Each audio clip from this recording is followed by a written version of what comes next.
When we look right now and what to expect going forward, Chris, investors have been accommodated to a nonstop equity rally over the past decade. Even in the midst of a pandemic, they were up on the year.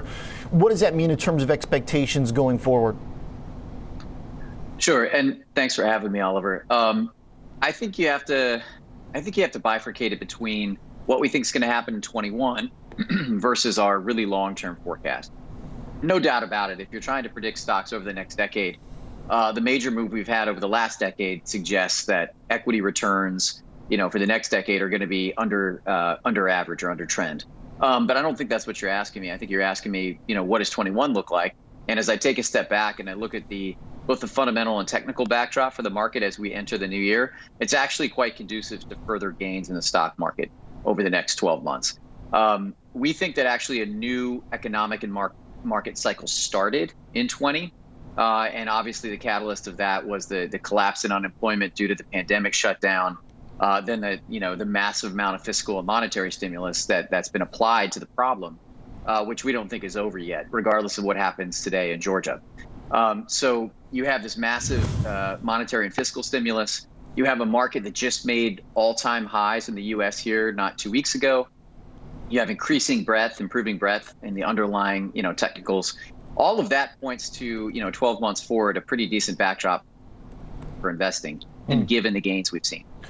Chris, is there a hang-up in the big tech story, which has been the pillar of this market for this past decade, if the demand has been pushed forward due to the quarantine dynamics, where we saw revenues actually soaring for a lot of the most important companies, just from a mathematical market cap basis? How will we know how much of that demand has been pushed forward, and is that a risk point? So this is a fascinating question. I'm glad you asked this, because this is something that we think about all the time at RiverFront. Yes, obviously the pandemic has pushed forward demand for certain things, whether it's cloud computing, data warehousing, et cetera, et cetera. But it's very likely that those trends, they were in place before COVID. They're going to be in place after COVID. Those are secular growth trends. Those aren't cyclical or necessarily situation specific. So maybe it dragged forward some growth, particularly in some of the smaller names. But if you look at some of the larger unsexy tech names, I think you can make the case that those growth trends were in place long before COVID. I mean, the largest cap part of the tech market, particularly software and services, were well out earning the average S&P 500 stock for much of the past 5 to 7 years pre-COVID. So while I do think that your point is that, yes, some of that has been dragged forward, we expect tech to continue to meaningfully out-earn the market going forward. So this is still an area that we like, but I want to be really careful in how I communicate this. We actually prefer some of the unsexier parts of the tech market, not the new IPOs, not the the companies that still aren't making money, not the ones that you have to extrapolate 100 years of growth into the future in order to justify their valuations. We're talking about the slower, not quite as sexy as I mentioned, but just very, very solid cash flow growers. And we find a predominance of those in the software and services space.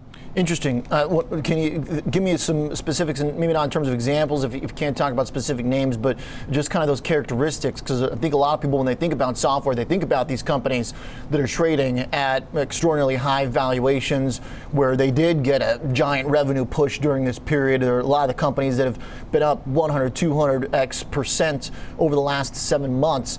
Are those companies up that much? Do they get disqualified in your analysis, or are there still ways to find plays in this group that are of reasonable sort of growth at a price?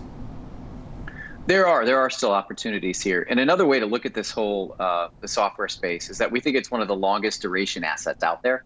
So if you believe, like we do, that bond yields are going to stay relatively depressed, we expect them to move up some this year, but not dramatically so for the foreseeable future, then long duration assets like software companies, the valuations on those companies can continue to be elevated.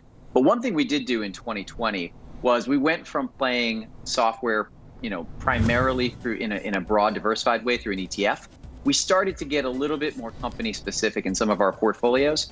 and buy up individual names that we thought were cheaper than the average software company. So to your point, we do think that there's increasing opportunities individually versus just, indiscriminately buying up the space. Because yes, some of those companies probably have gotten a little over their skis. But another way to look at this is dividend yields. And I can't believe I'm saying this, because 20 years ago, if you and I were talking about dividends, we would certainly not be mentioning the tech space. But really, if you look at it on a pound for pound basis, it's tech area. Some software companies, some semiconductor companies, believe it or not, are actually major dividend payers. And if you look at dividend yields versus bond yields, you still appear to get a much better value in equities versus bonds.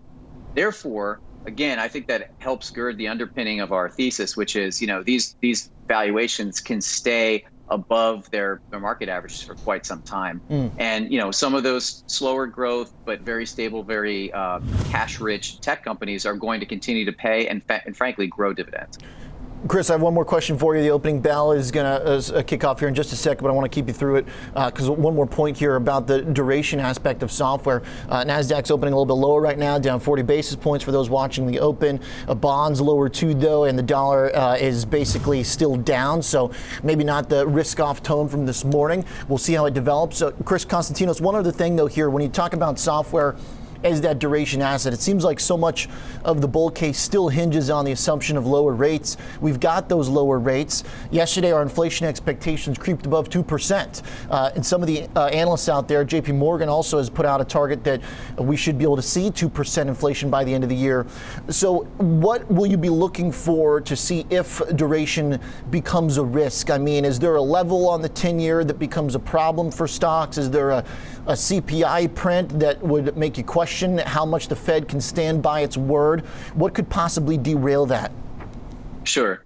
Well, obviously, you bring up the pertinent point here, which is inflation. I'm really glad you asked this because we literally just published a piece on inflation yesterday, our weekly view, which folks can go to RiverFront website and find. Our point on inflation is that, one, the recovery we've seen economically in the United States has basically been a relatively jobless one.